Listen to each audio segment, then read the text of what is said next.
DD किसान, बदलते भारत की शान।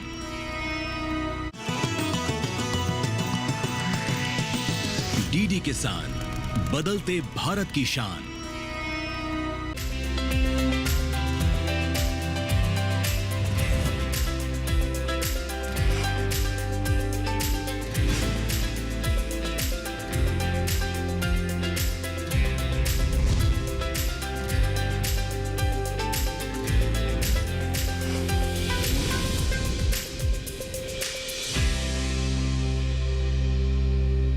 नमस्कार, स्वागत है आपका सफल किसान में। मैं हूं अंचल सिंह। सफल किसान एक ऐसा मंच है जहां हम आपको मिलवाते हैं खेती के नायाब रत्नों से। ये वो किसान हैं जिन्होंने प्रेरणा के साथ आगे बढ़ने की ठानी। तमाम चुनौतियों को पार करते हुए वो बन गए सफल किसान। यानी कृषि को सिर्फ रोजगार का जरिया नहीं बनाया, बल्कि इससे सम्मान भी पाया, समाज में अपनी जगह भी बनाई। हम देश के कोने कोने से ऐसी प्रतिभाओं को चुनकर लाते हैं ताकि आप तक उनकी सफलता की कहानी पहुंचा सके और आप भी उनके जीवन से कुछ सीख सके। आज के हमारे सफल किसान हैं राजधानी दिल्ली से जुड़े एक गांव के। आइए जानते हैं कि कैसे कुलदीप जी ने अपने लिए सफलता की नई गाथा गढ़ी है और अन्य किसानों को भी प्रेरित किया है। तो चलिए शुरुआत करते हैं आज के सफल किसान की।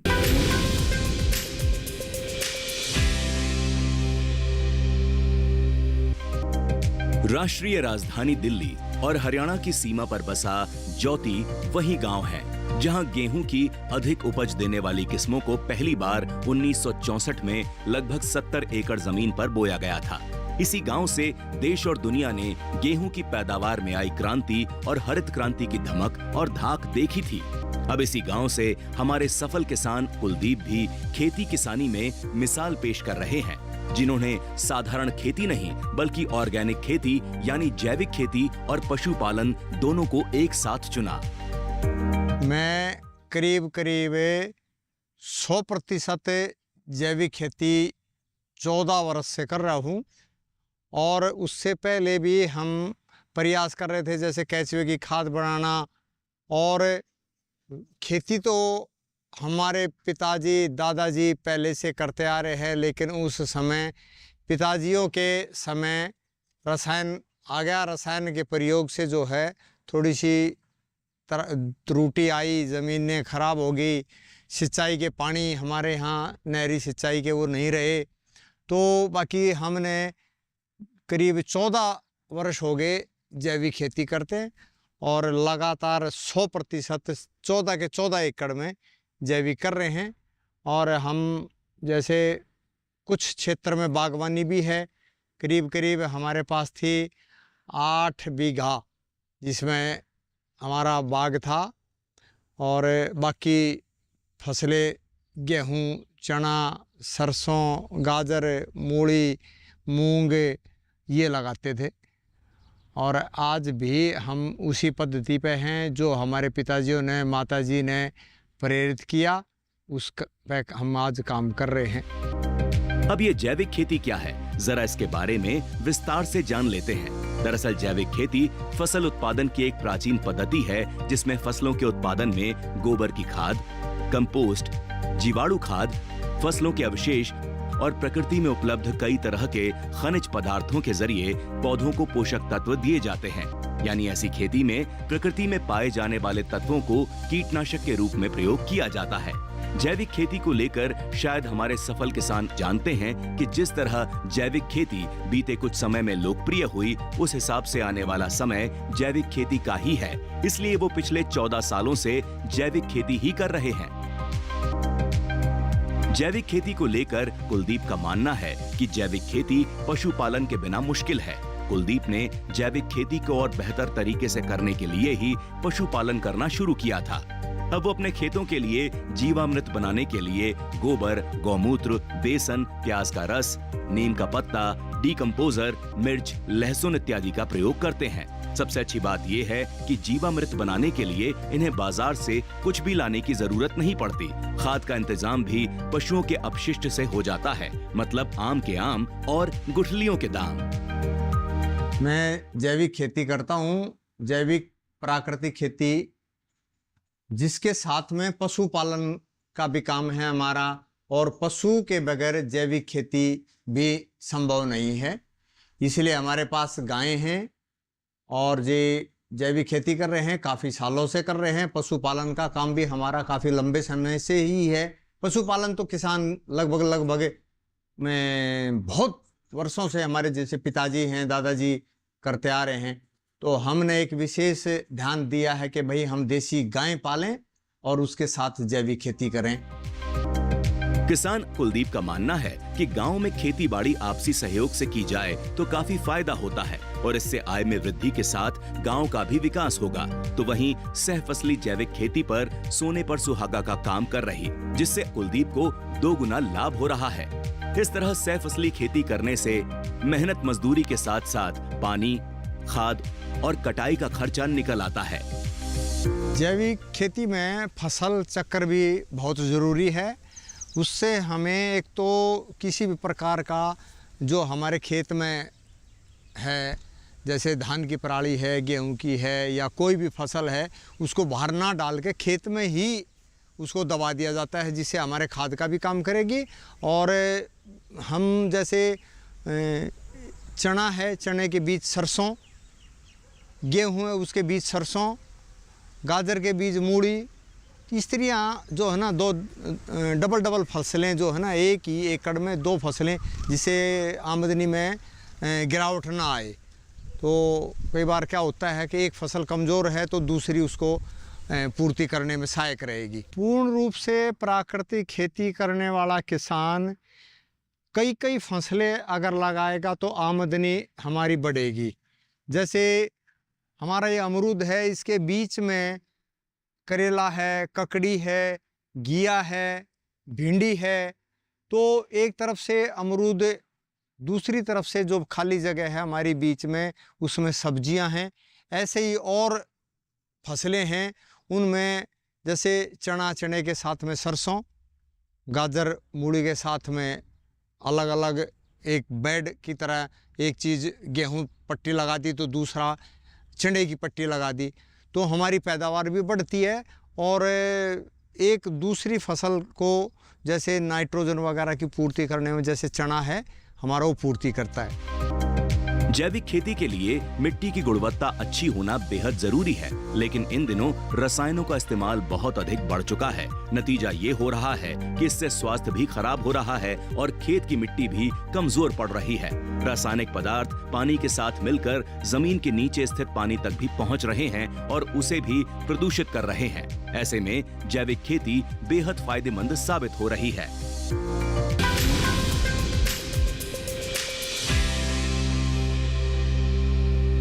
तो देखा आपने कि जौनती गांव के कुलदीप जी ने कैसे अन्य किसानों को भी प्रेरित किया और अपने लिए भी नए रास्ते खोले हैं। फिलहाल वक्त एक छोटे से ब्रेक का। ब्रेक के बाद भी सफल किसान जारी रहेगा, कहीं मत जाइएगा, देखते रहें सफल किसान।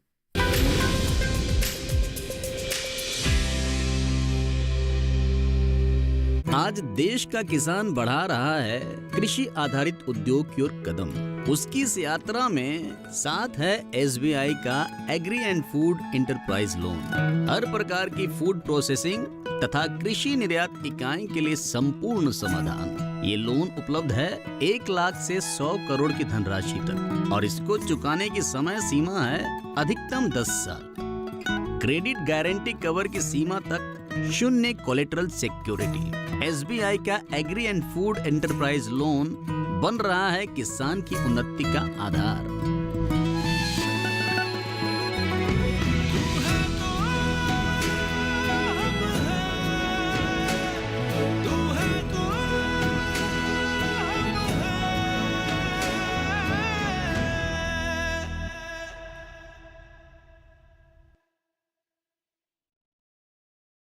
बेमौसम बारिश, आंधी और तूफान की चिंता भूल जाओ। फसल बीमा कराओ, सुरक्षा कवच पाओ। प्राकृतिक आपदा हो या कोई दुर्घटना, उसकी चिंता से भी मुक्ति पाओ। फसल बीमा हमने फसल बीमा योजना को अधिक प्रभावी बनाया, उसके दायरे में ज्यादा किसानों को लाए। अब तक 23 करोड़ से अधिक किसान आवेदनों को फसल मुआवजा मिला। खरीफ फसल बीमा के लिए शीघ्र पंजीकरण कराएं। बैंक शाखा बीमा कंपनी कृषि ऋण समिति जन सेवा केंद्र से संपर्क करें या www.pmfby.gov.in पर ऑनलाइन आवेदन करें। बीमा कंपनी के प्रतिनिधि से घर बैठे एड ऐप द्वारा बीमा करा सकते हैं। फसल बीमा से संबंधित जानकारी के लिए हेल्पलाइन नंबर 14447 पर कॉल करें। फसल बीमा कराओ, सुरक्षा कवच पाओ।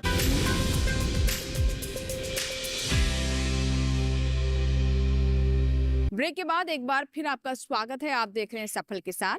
आज के सफल किसान में हम आपकी मुलाकात करवा रहे हैं जौंती गांव से संबंध रखने वाले सफल किसान कुलदीप जी से, जिन्होंने ऑर्गेनिक खेती को अपनाया। जी हाँ, वो सिर्फ खेती से लाभ नहीं ले रहे हैं बल्कि प्रकृति को भी कुछ दे रहे हैं, उसके प्रति भी अपनी जिम्मेदारी को निभा रहे हैं। आइए जानते हैं कि कैसे जैविक खेती से न सिर्फ उन्हें लाभ हो रहा है बल्कि प्रकृति को भी बेहतर करने में एक महत्वपूर्ण भूमिका निभा रहे हैं। आइए जानते हैं।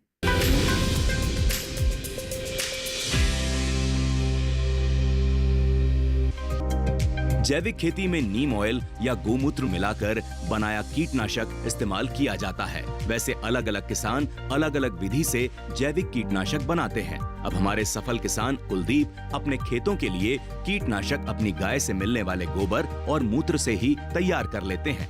वहीं खाद बनाने का तरीका भी जैविक खेती में बेहद फायदेमंद साबित हो रहा है। तो ये इसमें हमारा कीटरोधक है।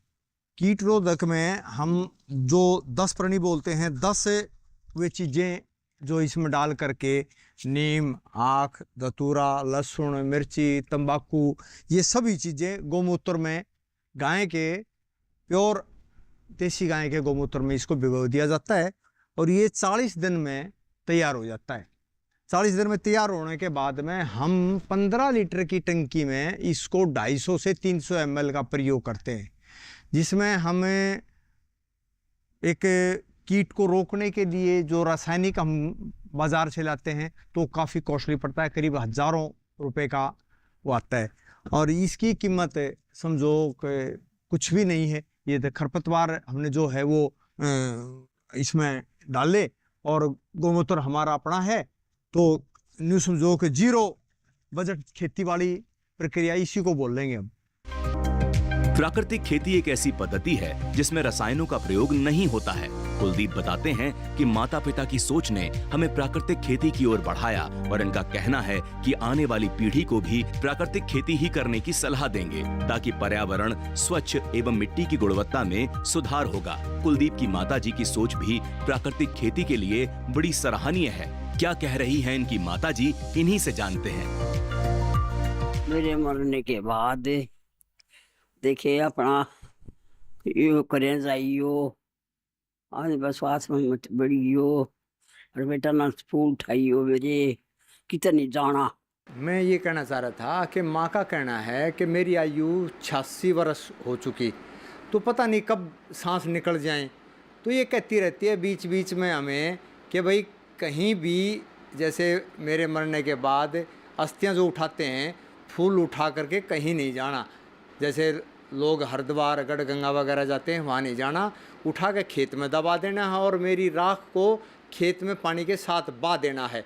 और एक ये कहना चाह रही है कि जैसे हमने तुम्हें प्रेरित किया, बताया, सिखाया, तो उस पे नीति पे आप काम करते रहना, जो जैविक खेती हम कर रहे हैं उस विषय पे कहना चाह रही। मेरी माँ जो है इसी से प्रेरणा मिली है, ये प्रेरणा स्रोत है हमारे लिए। और मैं तो ये कह रहा हूँ कि हम तो कर ही रहे हैं, आगे हम अपने बच्चों को भी यही प्रेरणा देंगे कि भाई इसी नीति पे, इसी रास्ते पे आप काम करते रहना।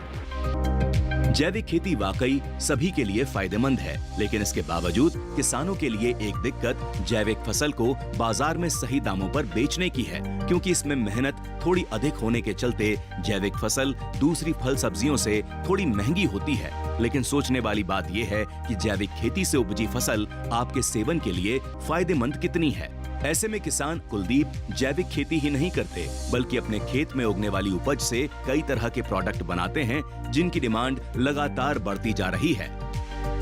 प्राकृतिक खेती की मैंने कृषि विज्ञान केंद्र उज्वा के सहयोग से ट्रेनिंग ली और उस ट्रेनिंग का मैं कर तो पहले से ही रहा था, लेकिन उस ट्रेनिंग का मेरे को बहुत ही लाभ रहा। उसमें जैसे केंद्र का इतना सहयोग था कि हमारे यहाँ खेत पे विजिट करना, और हमें बीच बीच में जैसे जैसे कोई जानकारी की आवश्यकता रही तो वो भी हमें बताना।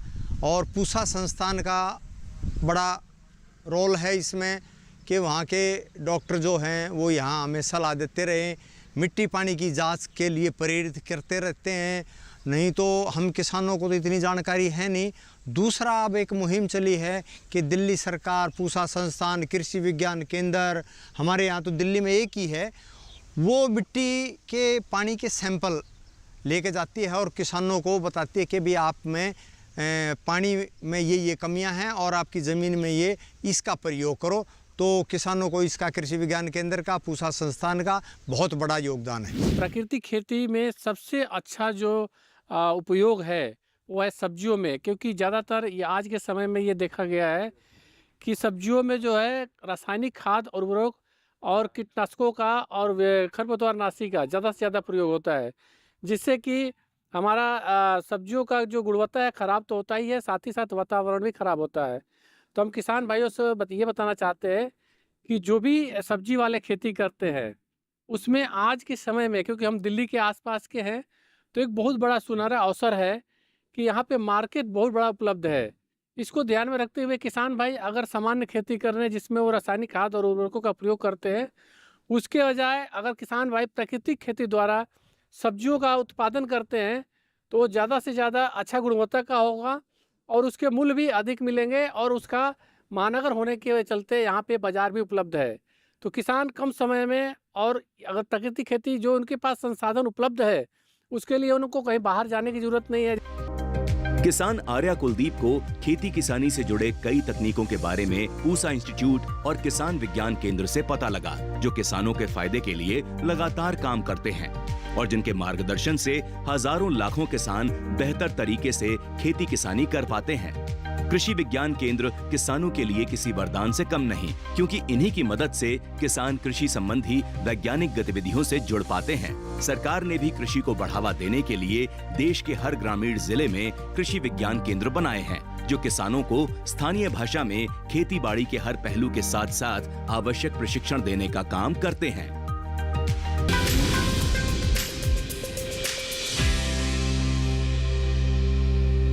तो देखा आपने कि जैविक खेती के कितने लाभ हैं। फिलहाल वक्त एक छोटे से ब्रेक का, ब्रेक के बाद भी सफल किसान जारी रहेगा, कहीं मत जाइएगा, देखते रहें सफल किसान।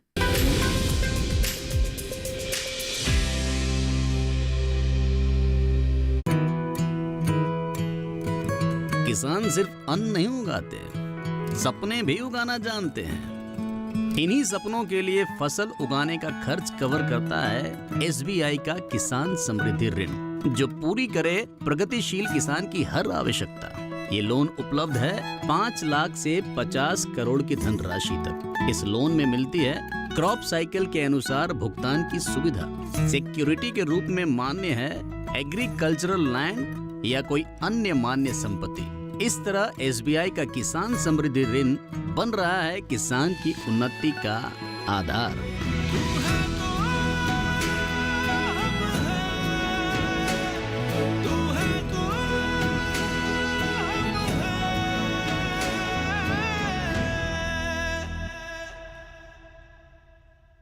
बेमौसम बारिश, आंधी और तूफान की चिंता भूल जाओ, फसल बीमा कराओ, सुरक्षा कवच पाओ। प्राकृतिक आपदा हो या कोई दुर्घटना, उसकी चिंता से भी मुक्ति पाओ, फसल बीमा कराओ। हमने फसल बीमा योजना को अधिक प्रभावी बनाया, उसके दायरे में ज्यादा किसानों को लाए। अब तक 23 करोड़ से अधिक किसान आवेदनों को फसल मुआवजा मिला। खरीफ फसल बीमा के लिए शीघ्र पंजीकरण कराएं। बैंक शाखा, बीमा कंपनी, कृषि ऋण समिति, जन सेवा केंद्र से संपर्क करें या www.pmfby.gov.in पर ऑनलाइन आवेदन करें। बीमा कंपनी के प्रतिनिधि से घर बैठे एड ऐप द्वारा बीमा करा सकते हैं। फसल बीमा से संबंधित जानकारी के लिए हेल्पलाइन नंबर 14447 पर कॉल करें। फसल बीमा कराओ, सुरक्षा कवच पाओ।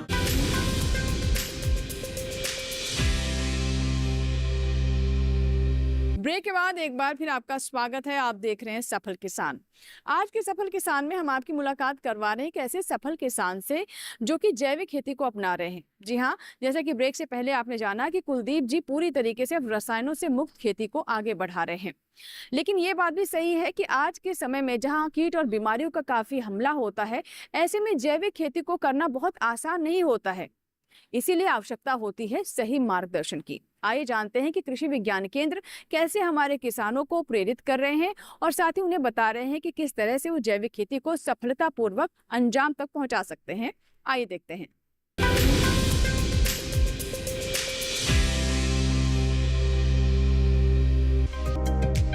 जैसा कि हमने बताया कि किसान आर्या कुलदीप का मानना है कि पशुओं के बिना जैविक खेती अधूरी है। उनकी माने तो पशु अगर दूध दही ना भी दें तो भी जैविक खेती के लिए उन्हें किसान को रखना चाहिए। अब जब पशु इतने जरूरी हैं, तो खेती किसानी में उनका ख्याल रखना भी बेहद जरूरी हो जाता है। किसान आर्या कुलदीप कैसे अपने पशुओं का ख्याल रखते हैं, आइए जानते हैं उन्हीं की जबानी। हमारा पशुपालन का काम है, तो पशुपालन में हमारे पास गायें हैं। हमारा गाय का घी जो है उससे हम करीब 10,000 रुपये महीना तो हम बिक्री करके कमाते हैं। और इससे ऊपर क्या है कि पूरे परिवार का छाछ, दही, दूध, मक्खन वो भी हमारे घर के काम आता है। और बिक्री में करीब 10,000 रुपये प्रति महीने के हिसाब से हम पशुओं से ले लेते हैं। और दूसरी बात है, हमने ये मान रखा है कि खाली दूध और दही के लिए, घी के लिए पशु नहीं है। पशु हमारे लिए गोबर, गोमूत्र दोनों इतनी कीमती चीजें हैं कि दूध ना भी दे तो भी हमें रखना चाहिए। ये हमारी विशेषता है जैविक खेती में। इसके बगैर जैविक खेती संभव नहीं है। पशुपालन में जैसे हमें चारे की आवश्यकता होती है, तो हमारे पास जैसे मुर्रा नस्ल की भैंस है, तो भैंस को सर्दी से बचाना है, गर्मी से बचाना है, तो सर्दी में सर्दी की तरह इंतजाम रखते हैं, जैसे शेड वगैरह में अंदर। और गाय को जो देसी नस्लें हैं वो इतना गर्मी कम महसूस नहीं करती। बाकी फिर भी हम व्यवस्था उसकी ये रखते हैं कि भाई पशु है, और हमारे इधर जो जैसे कोई भी है, इंसान है या पशु है, ढल जाता है, पंखे की आवश्यकता है तो पंखा के, और नहीं तो सर्दी में वैसे बंद हमने चारों तरफ से अपने जो गौशाला है हमारी, उसमें जाली के अपने दरवाजे लगाए हैं, विंडो हैं वो जाली की हैं, उन पे कपड़ा लगा देते हैं सर्दी से बचाने के लिए। और गर्मी में ओपन हो जाती है, मच्छर मक्खी किसी प्रकार की कोई दिक्कत नहीं है। ये थोड़ा सा विशेष ध्यान देना होता है।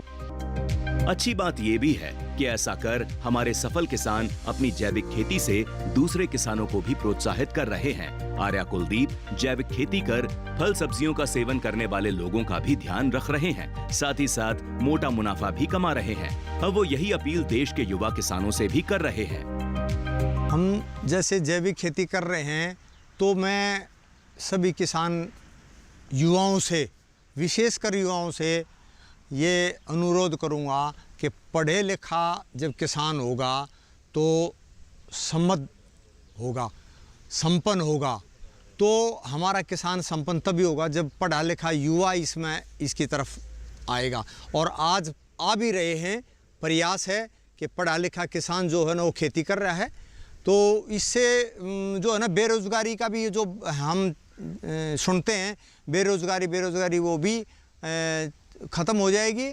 और हम किसान जैविक खेती के माध्यम से लोगों को शुद्ध खाद्य पदार्थ उपलब्ध करा पाएंगे। किसान भाई जो है, जो सब्जियों की खेती कर रहे हैं, या गेहूं की खेती कर रहे हैं, या धान की खेती कर रहे हैं, या दलहनी फसलों की खेती कर रहे हैं, वो प्राकृतिक रूप से कृषि में वो कार्य लागू करें, ताकि आज आप देख रहे हो कि जो हमारी सब्जियां हैं या दूसरे जो इतने भी उत्पाद हैं जिनमें हम लगातार केमिकल फर्टिलाइज़र और रासायनिक दवाओं का इस्तेमाल करते हैं, वो इतने दूषित हो चुके हैं जिनके कारण बहुत सारी दिक्कतें आने वाले समय में भी उत्पन्न होगी और अब हो भी रही हैं। तो आज के लिए ज़रूरी है भारत सरकार द्वारा कृषि विज्ञान केंद्रों में प्रोग्राम जो है नेचुरल फार्मिंग पर चलाया हुआ है। इस प्रोग्राम के तहत जगह जगह जो है इस नेचुरल फार्मिंग को बढ़ावा देने के लिए हमेशा कृषि विज्ञान केंद्र प्रयास कर रहा है। आर्या कुलदीप आज के समय में नजीर बन दूसरे किसानों को प्रेरित तो कर ही रहे हैं, खुद भी अच्छा मुनाफा कमाकर गांव के कई और परिवारों को रोजगार देने का काम कर रहे हैं। तो वहीं जैविक खेती को अपनाकर समाज कल्याण के लिए भी एक कदम बढ़ा रहे हैं। तो कुल मिलाकर ये कहा जा सकता है कि हमारे सफल किसान आर्या कुलदीप आसमान की बुलंदियों को छू रहे हैं।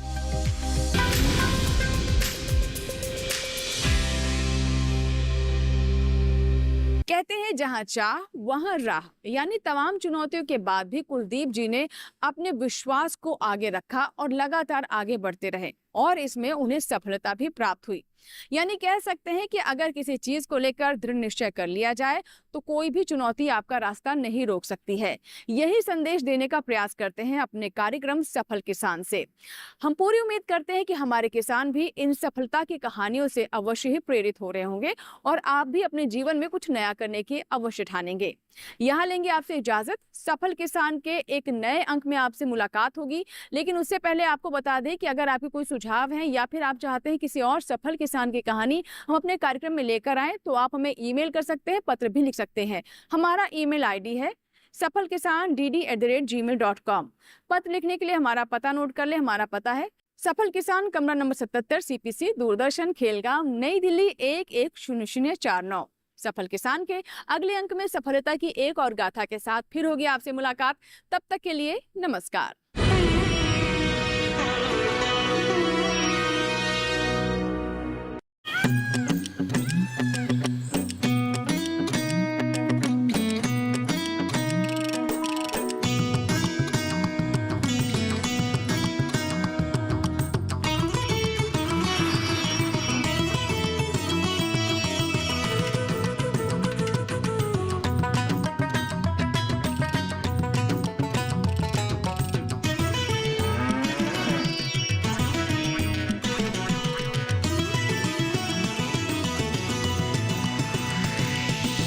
डीडी किसान, बदलते भारत की शान।